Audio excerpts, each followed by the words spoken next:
নির্বাচনকে ঘিরে দীর্ঘ আইনি জটিলতা, পাল্টাপাল্টি রিট আর অনিশ্চয়তার অবসান ঘটিয়ে অবশেষে অনুষ্ঠিত হচ্ছে Chittagong chamber of commerce and ইন্ডাস্ট্রির দ্বিবার্ষিক নির্বাচন।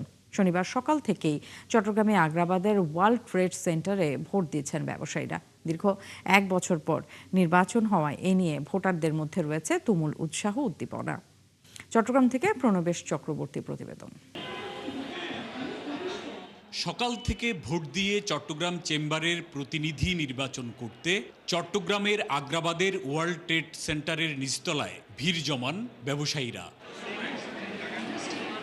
আইনি জটিলতায় দীর্ঘায়িত হলেও দীর্ঘদিন পর ভোট দিতে পেরে খুশি ব্যবসায়ীরা। চট্টগ্রাম আসলে নেতৃত্ব শূন্য ছিল ব্যবসা বাণিজ্যের জায়গা থেকে, সেজন্যই আসলে চট্টগ্রামের সকল স্তরের ব্যবসায়ীদের প্রচণ্ড আগ্রহ আছে নির্বাচনে। চট্টগ্রাম চেম্বার থেকে কিন্তু সমগ্র বাংলাদেশের এই ব্যবসার একটা প্রতিবন্ধকতা বলেন, ব্যবসায় একটা প্রাণ চাঞ্চল্য সৃষ্টি হয়, সেটা এখান থেকে আজকের ইলেকশনের মাধ্যমে আবার নতুন প্রাণ আমরা ফিরে পাবো। গত 2 দশকে এই সব চট্টগ্রাম ব্যবসায়ীরা ঢাকায় চলে গেছেন, চট্টগ্রামের প্রাণ হারিয়ে ফেলছেন।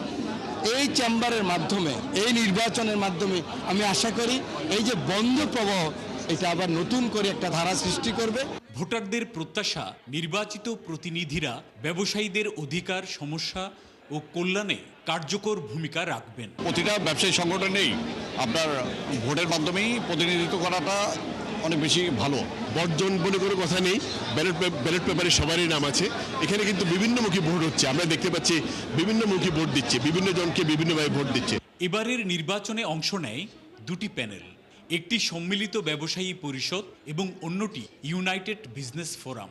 তবে নির্বাচনের আগের দিন নির্বাচন থেকে সরে দাঁড়ানোর ঘোষণা দেয় সম্মিলিত ব্যবসায়ী পরিষদ।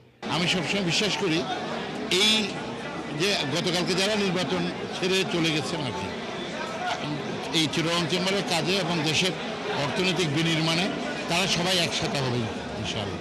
বাংলাদেশের জনগণ 17 বছর পরে ভোট দেওয়ার জন্য যেভাবে উন্মুখ হয়েছিল চট্টগ্রামের ব্যবসায়ী সমাজ, সেইভাবে চেম্বারে ভোট দেওয়ার জন্য উন্মুখ হয়েছিল, এটাই আজকে তাৎপর্য। সর্বশেষ 2013 সালে চট্টগ্রাম চেম্বারের নির্বাচন অনুষ্ঠিত হয়েছিল। এরপর সব কমিটি গঠিত হয় বিনা প্রতিদ্বন্দ্বিতায়। প্রণবেশ চক্রবর্তী, 71, চট্টগ্রাম।